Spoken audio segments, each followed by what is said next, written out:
Hi Year 5, it's Miss Wills again. This time we're going to look at the difference between colons and semicolons.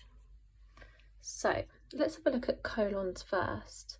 So just to recap what the symbol, the punctuation mark looks like, a colon is simply like a full stop hovering above another full stop. It's those dot dots. Whereas a semicolon looks half like a colon. It's got a hovering full stop and then it has a comma underneath. So semicolon and colon. Right, to start with our colon, what we're going to do is look at a couple of example sentences. So a colon either introduces a list of items or things that you're describing, or it gives an explanation about something, or it expands on an idea you've just mentioned. So let's have a look. We've got the two sentences. She had 3 lessons left. They were maths, PE, PSHE and topic. So let's think about where this one goes. She had 3 lessons left.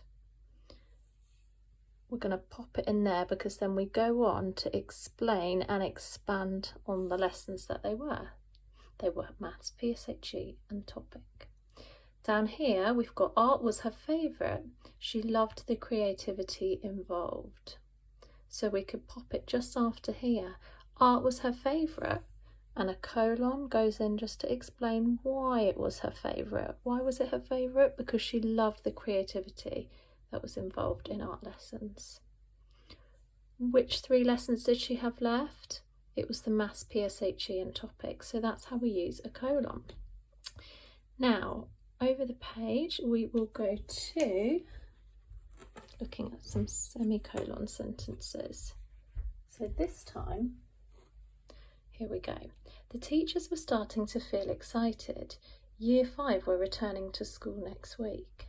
So the difference this time, and why we're going to use a semicolon and not a colon, is because a semicolon links and connects and joins 2 related phrases together, which could actually make sense on their own if you just put full stop between them. They could be individually and stand alone, but we're going to join them so they just flow a bit better with a semicolon. So let's see, you could just say the teachers were starting to feel excited, full stop.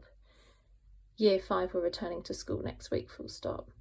Or we could join them with a semicolon. The teachers were starting to feel excited. Year 5 were returning to school next week. Same again here. The school will look different. The staff had made changes to keep the children safe. So we could just put a full stop and say the school will look different.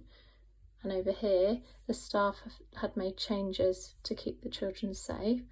Or we could just connect those 2 phrases and ideas together, those 2 clauses, with a semicolon. The school will look different, semicolon. The staff had made changes to keep the children safe. So it just connects the 2 ideas together because we know why the school will look different, because there are changes. So it's related and we'll connect it with a semicolon. We know why the teachers were excited, because Year 5 were returning. So we're going to connect the 2 phrases with a semicolon. So that's the difference. With a semicolon, the 2 parts of the sentences, the 2 clauses could make sense on their own if they were separated with a full stop and they were just separate individual sentences. It just helps them to flow, whereas the colon introduces or explains something, explains a reason why, or introduces a list. Okay, hope that helps.